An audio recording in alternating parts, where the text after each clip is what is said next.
back, up 이렇게 하라는 식으로 60개를 바로 어려울 게 없어요.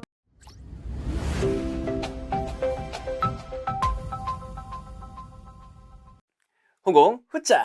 네, 안녕하세요. 반갑습니다. 저는 홍공TV의 홍공쌤이고요. 오늘은 우리 아이들이 실질적인 영어, 어떻게 보면 진짜 영어, 살아있는 영어를 하기 위해서 꼭 접해야 하는, 들어보셨죠? 그죠? 바로 이제 구동사라는 부분을 파헤치러 이렇게 나왔습니다. 그래서 구동사 쪽으로 또 이렇게 굉장히 또 전문가를 이제 모셨는데요. 선생님, 안녕하세요. 반갑습니다. 안녕하세요, 주바나입니다.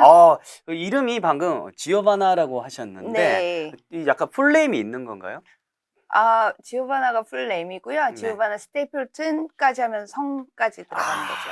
네. 와, 약간 이름이 어떻게 보면 생소하실 수도 있다는 생각이 드는데, 네. 그러면 어떻게 뭐 한국 분이세요? 아니면 뭐 어떠세요? 태어나기는 한국에서 태어났고요. 네. 이제 중간에 제가 영국에 가서 살고 그러다가 이제 다시 한국으로 와서 지금 현재 생활하고 있습니다. 좋습니다. 여러분도 아셔야 될 게, 그래도 또 이렇게 원어민 감성을 또 이렇게 살리셔가지고 뭐 책도 쓰고 이렇게 말씀도 하시는 분인 것 같은데, 약간 개인적인 질문인데, 네. 그럼 이제 영국에서 산 기간이 꽤 있을 거잖아요, 그죠? 그쵸. 그러면 생각을 나는 영어로 한다, 한국어로 한다. 하나, 둘, 셋. 영어로. 여기서 지금 보시는 분들이 신기하다. 영어로 생각하는 건 어떤 기분일까? 이런 아마 질문이 있을 것 같은데, 전혀 다른 게 없어요. 그냥 자연스럽게 굴러가는 거죠, 그죠? 네. 그냥 한국말로 누가 얘기를 해도 저는 영어로 생각하다가 한국말로 나와야 되니까 그럴 때 실수하는 경우가 좀 있죠. 며칠 전에도 빠삭하다, 빠듯하다. 요거 단어가 너무 헷갈려갖고 사람들이 막 웃더라고요. 네, 빠듯하다, 뭐 바삭하다, 뭐 저희 입장에서는 한국 사람들이 잘 쓰는 표현이니까 그렇지만, 이게 번역기를 거쳤다 왔다 가면 비슷해요. 그쵸, 헷갈릴 수 있죠. 네, 삼겹살, 삼계탕. 이거는 좀 진짜 헷갈렸어요, 그거 처음에. 제가 끝나고 한번 모셔야겠네요. This is 삼계탕. 그러려고 말했는데. 네, 알겠습니다. 여튼 오늘 이제 말씀해 주실 것은 또 최근에 내신 책 있잖아요, 그죠? 초등영어 구동사 160이라는 책. 사실 그 구동사란 부분도 좀 전에 나왔던, 우리가 이제 보면 한국사 입장에서 헷갈릴 수 있는 부분일 수 그렇죠. 있잖아요, 그죠? 네네. 충분히.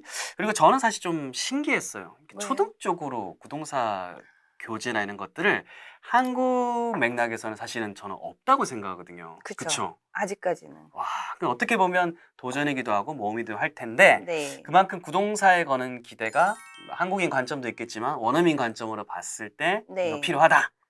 엄청 필요하죠. 그쵸. 네. 그러면 구동사부터 한번 알아가야 될 것 같아요. 이 구동사가 뭘까요? 좀 잘 모르실 수도 있는 분들을 위해서 좀 설명 짧게 좀 부탁드릴게요. 뭐 예시가 있으면 더 좋을 것 같고요. 구동사라는 거는 단어가 네. 동사와 네. 전치사가 또는 부사가 붙어서 2개 또는 3개의 단어가 한꺼번에 가서 그룹으로 된 그런 표현이라고 할 수 있는 거죠. 덩어리. 그쵸. 한 덩어리인데 네. 이게 뭐 예를 들어서 get 하면은 사람들이 항상 저희 학생들이 get. 두려워하는 get.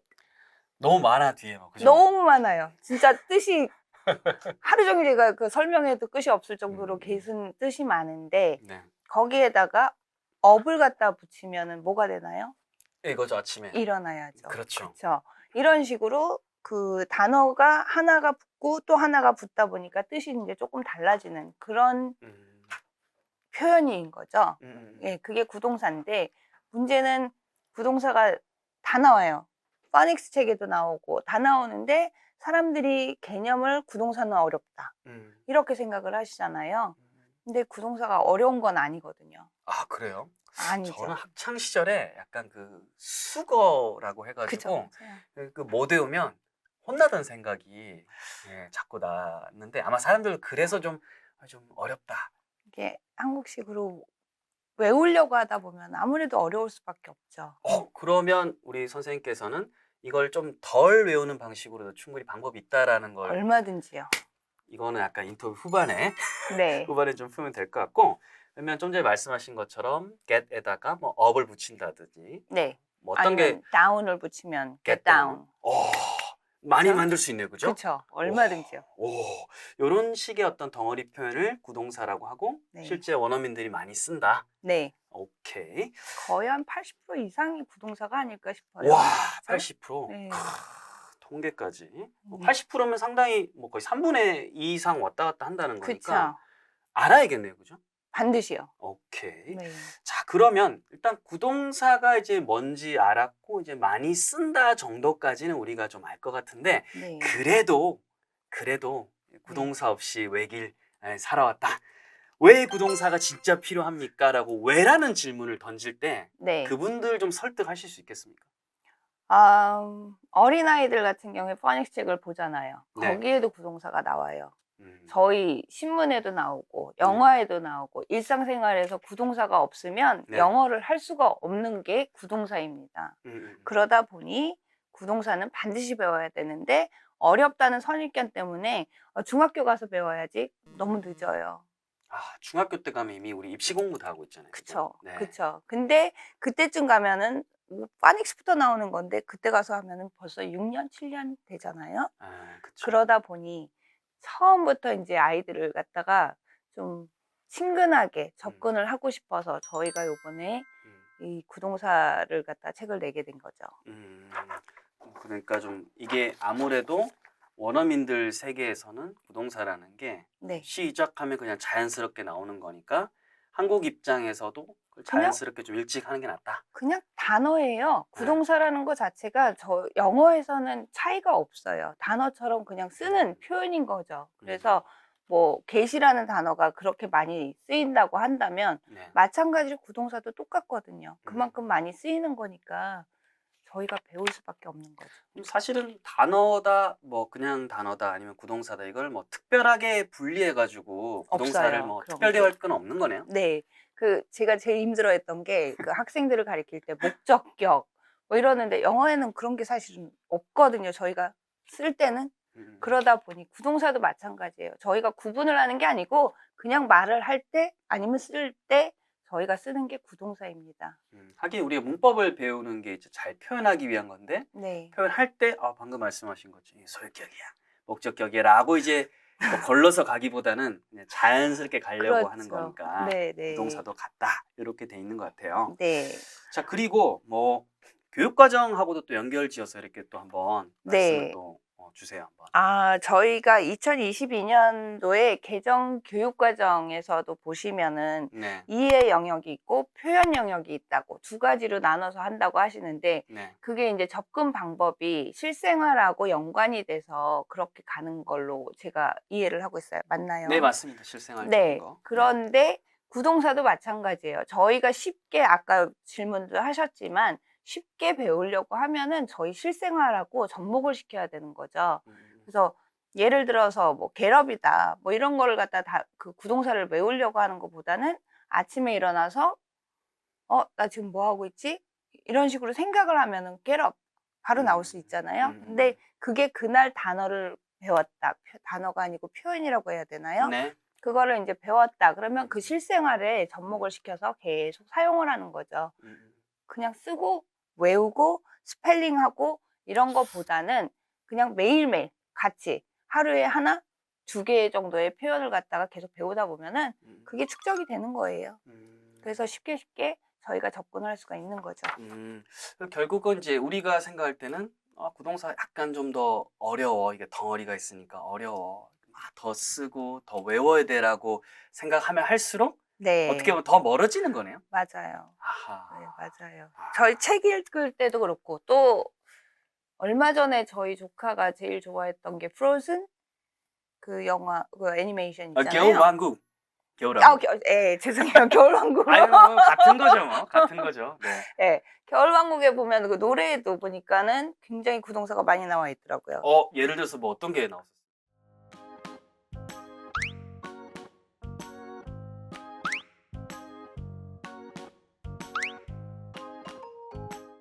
이렇게 뭐 실제로 우리 아이들이 접하는 뭐 파닉스부터 시작해서 아까 겨울왕국의 어떤 노래라든지 노래 당연히 겨울왕국 뭐 영화 보면 더 많이 나오겠죠. 더 많이 그죠? 나오죠. 네. 그래서 네. 그런 것들이 다 이제 구동사로 이렇게 이루어져 있다. 네, 뭐 결론적으로 구동사가 이제 완전히 우리 아이들이 접하는 거, 우리가 접하는 영어 안에 이미 다 들어가 있다. 네. 피할 수 없다.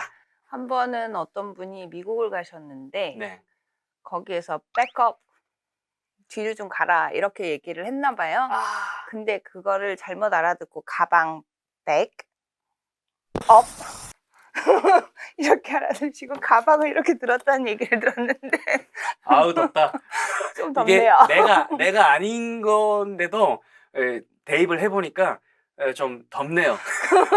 아, 이제 bag up 이렇게 네, 생각하시는구나. 그렇게 생각을 하셨다고 하더라고요. 아, 세상에 이렇게 우리 뭐 강아지 같은 경우에도 보면 이제 물러나야 할 때도 뭐 back off 뭐 이렇게 하듯이, 근데 이제 이게 구동사에 대한 개념이 없다 보면 맞아요. 와, 그럼 그 듣는 그 미국 사람 입장에서도 좀 황당하겠네요. 쟤 뭐해 이렇게. 와, 덥다 더워. 네, 알겠습니다. 그래서 교육과정하고도 이제 맞물려서도 이제 구동사가 또 필요하고, 네. 결국은 아이들이 우리가 접하는 것들 다 이제 구동사가 포함이 되어 있다. 좋아요. 자, 그러면 이 구동사에 대해서 지금 좀 설득은 좀 되셨을 거예요. 아, 해야 되는 거구나. 그쵸. 일상에 다 있구나. 네. 그러면 저 how 어떻게 해야 될까라고 사람들이 질문하실 것 같아요. 네. 구동사 뭐부터 시작하면 좋을까요? 네. 빈도수가 가장 많이 나오는 그런 구동사들이 있어요. 이제 초등학교 교과서에도 보면은 많이 나오는 거 위주로 먼저 나왔고요. 저희 기획할 때도 보니까 저희 그 초등학교에서 많이 나오는 거 외에도 조금 부족한 것들이 있어서 그런 것까지 보충을 해서 저희가 기획을 했는데, 네네. 빈도수가 제일 많이 나오는 것부터 시작을 하고요. 그리고 그거를 갖다가 너무 어렵게 하지 마시고 제가 아까 말씀드렸듯이 일상생활에 접목시켜서 계속해서 하루에 1개 또는 2개 너무 많이 외우면은 아이들이 결국에 가서는 지겹고 이것도 외워야 돼. 나 안 해. 뭐 이런 식이니까 하루에 1개, 2개 정도만 매일매일 해보시는 게 가장 좋은 거고요. 한두 개 정도는 부담이 없긴 하겠네요. 그죠? 그쵸. 네. 그래서 아까 뭐 겟 나온 것처럼 아침에 일어나서 아니면 오늘 저녁에 외식을 할 거야. 그러면 뭐가 있죠? 외식하는 거 뭐 밖에서 먹는 거니까 뭐 그쵸. eat out. Eat out. 맞췄어요? 역시 역시 온공쌤. 아직 중학교 영어 맞췄다고 지켜봐서 감사합니다. 네, 감사합니다. 덥네. 틀렸으면 어떡할 뻔했어요. 네. 네. 네. 그래서 I'm eating out tonight 뭐 이런 식으로 해서 그렇게 매일매일 하나씩 2개씩만 계속 반복을 하시면 어려울 게 없어요. 구동사가 뭐 긴 것도 아니고 표현까지 같이 외울 수 있고 센텐스 자체 외우는 거잖아요. 그러니까는 빨리빨리 늘게 되더라고요. 제가 저희 학생들 경험상 봤을 때는. 그럼 포커스를 좀 이제 정리를 해보면, 네.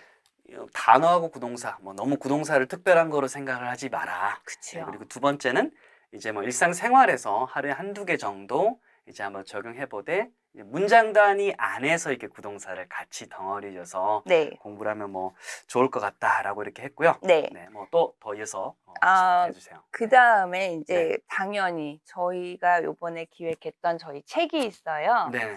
예, 그 책이 있는데 중학교 갈 때까지 사전 볼 필요 없는 초등 영어 구동사 160이에요. 160단어예요. 그러면은 80일 안에 160개를 갖다가 표현을 다 외우실 수가 있는 거예요. 하루에 2개씩만 하신다면. 아까 말씀했던 그 2개를 그냥 이제 책에다 녹여놓은 거예요. 그렇죠. 근데 저희가 이거를 구동사니까 어렵다. 이 개념을 깨기 위해서 일상생활에서 많이 쓰일 수 있을 것 같은 그런 예문들을 많이 넣었어요. 그래서 처음에는 그거 풀어보시고 그 다음에 그거 갖고 일상생활에 다시 접목시켜서 뭐 주어를 바꾼다거나 아니면은 뭐 그 부사를 바꾼다거나 뭐 이런 식으로 해서 계속 바꿔보시면 활용까지도 가능한 거죠. 활용이 유스지 맞지요. 유스지 네. 맞습니다. 네. 그러니까 그렇게 하시면은 어렵지 않게 구동사를 160개를 바로 외우실 수 있는 거죠. 네, 좋습니다. 사실 제가 교재도 미리 확인을 다 해봤는데 하셨어요? 이미 다 확인을 했는데 이미지도 굉장히 잘 활용을 하고 네. 아이들이 보기에 좀 좋겠다는 생각을 하고, 사실은 국내 도서 중에서 이렇게 구동사를 이미지하고 섞어서 초등물에 녹여놓은 케이스는 제가 볼 때는 현재 없는 것 같아요. 없어요, 아직은. 뭐 있더라 하더라도 이렇게 체계적으로 정리된 건 없기 때문에 네. 여러분들 필요하신 분들은 꼭 한번 참고를 해보시면 좋을 것 같습니다. 네. 해서 이번 저희 첫 번째 인터뷰에서는 구동사에 대해서 한번 쫙 이렇게 정리를 해봤고요. 네. 사실은 뭐 이 책 활용하면 너무 좋지만 만약 그렇지 않는 경우에도 우리 초등학생들이 또 공부할 수 있는 방법들이 또 있을 거잖아요. 네. 그거는 또 저희가 이제 2편 해석에서 인터뷰 이어나가 보도록 하겠습니다. 네. 자, 여러분들 구독과 좋아요 부탁드리고요. 2편도 계속해서 봐주시기 바랍니다. 감사합니다. 감사합니다.